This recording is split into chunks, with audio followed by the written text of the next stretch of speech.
The missing plane landed 37 years after it disappeared. What happened in reality? Hello friends! Perhaps many of you heard enough of different and mysterious stories about planes disappearing. Some of them crashed and some later were found, but it's still a mystery what happened to others, since no traces of air crash were found. Overall, global aviation is replete with examples of such similar cases, which leaves us with many unanswered questions. But even among them, there is one that's been circling around for a while, not only on the internet, but in the media as well. We're going to be talking about Flight 914, of course, that many named as jump or lapse in time. Let's figure out what happened there and what's the explanation of this legendary flight, as well as understanding where the truth lies. According to available data, on the 2nd of July, 1955, the airplane, a Douglas DC-4 Pan American Airlines, was traveling from New York to Miami. There were 53 passengers and 5 cabin staff on board that day. 3 hours after takeoff, the plane didn't reach the airport, and according to data provided by an air traffic controller, disappeared without a trace.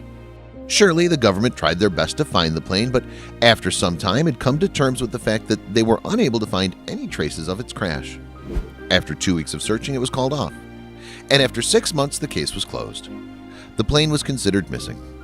Perhaps it was possible to forget about Flight 194 forever and let the documents collect dust on the shelves in an archive. But suddenly the mysterious flight reasserted itself, not by crashing in an ocean to be found, but by landing in an airport in Venezuela, 37 years after takeoff.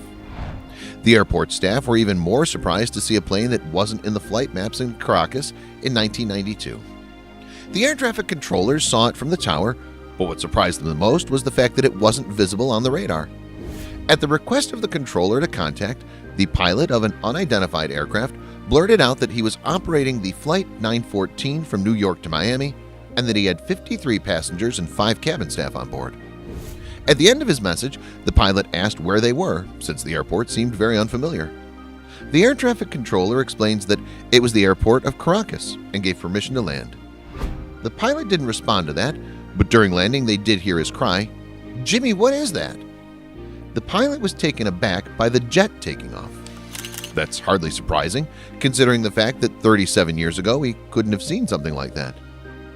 When the Flight 914 finally landed on one of the tarmacs, the controllers could hear heavy breathing of the pilot. After a while, he said that something was wrong, but after they've informed him that he landed on the 21st of May, 1992, an emotional reaction and swearing followed. The pilot claimed it wasn't possible, and all attempts to calm him down failed. And after the pilot was informed that the ground team had already left for them, they were confused and disconcerted. Controllers on the tower heard the pilots talking to each other emotionally. They were very surprised and scared and told each other that they'd never seen anything like it. Apparently, it was about what they observed around them, namely new places and others which simply could not have existed back in 1955. But the airport staff wasn't even less surprised when they approached the aircraft. They saw an old aircraft, Douglas DC-4, an American 4-engine aircraft that was mass-produced from 1938 till 1947, and you might have guessed had been discontinued. They were also able to see the surprised faces of the passengers in the windows. The captain of the aircraft opened his window and waved his flight log. He demanded them not to approach the aircraft. The cabin staff was getting nervous. After a few minutes, the pilot started the engine and began moving the plane. The pilot ignored all the requests to stay on the tarmac, and after that, the crew of the plane didn't communicate with anyone.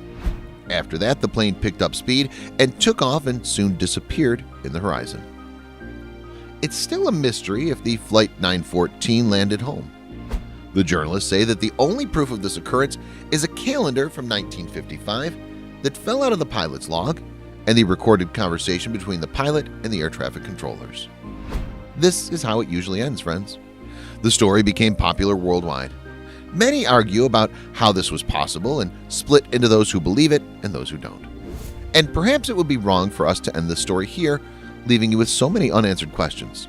But we've decided against that, and we now present to you how it really was. The story was first published in Weekly World News publication, after which it was copied by many other resources. It was altered from time to time. The date would change from 1992 to 1990, After it became more popular, people started questioning it and found out if there was no official evidence of an air crash in 1955, thus what plane could land in 1992. The last thing we want to share with you is the Weekly World News was publishing from 1975 till 2007 and specialized on fictional articles. Naturally, there's no historical data about a missing plane or its passengers or something of that kind. You won't be able to find anything about this in the official sources. As disappointing as it is, the story is fictional. So don't trust everything you see, even if you really want to. That's it for today. Give the video a thumbs up if you liked it, and we'll see you soon.